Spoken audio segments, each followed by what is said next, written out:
So the third area that we want to about today that we ourselves use a lot to bring warmth and enthusiasm and nourishment to our meditation practices is through spiritual study.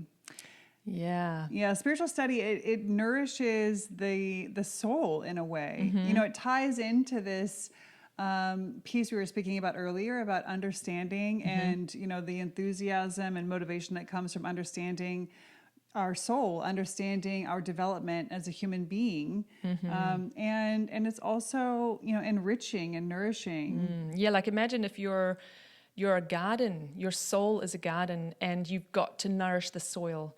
And the way that these writers, like we read a lot of Rudolf Steiner, Valentin Tomberg, the Bible, the Bhagavad Gita, the Upanishads, you know, there's so much out there. I'm thinking So it's the not Tibetan just Book of the like, Dead, like just, you know, spiritual texts. Right. And it's not just any, you know, spiritual blog post necessarily. We're talking about like the greats. Yeah. They are giving this, the reason why they are nourishing is because they're giving us lawful pictures. They're feeding us, nourishing us.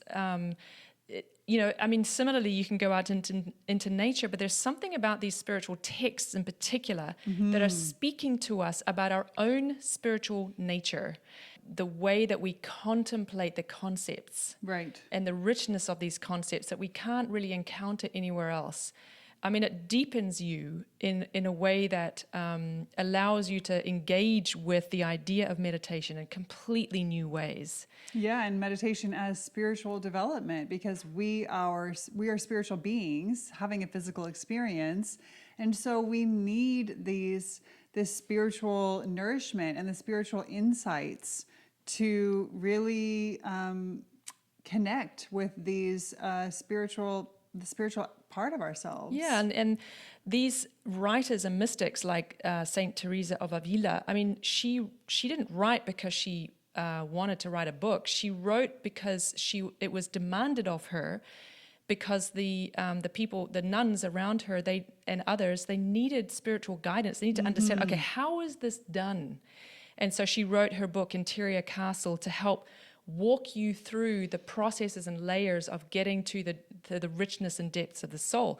So they have walked that path, and they write and they bring it so that you can benefit from their research. That's right.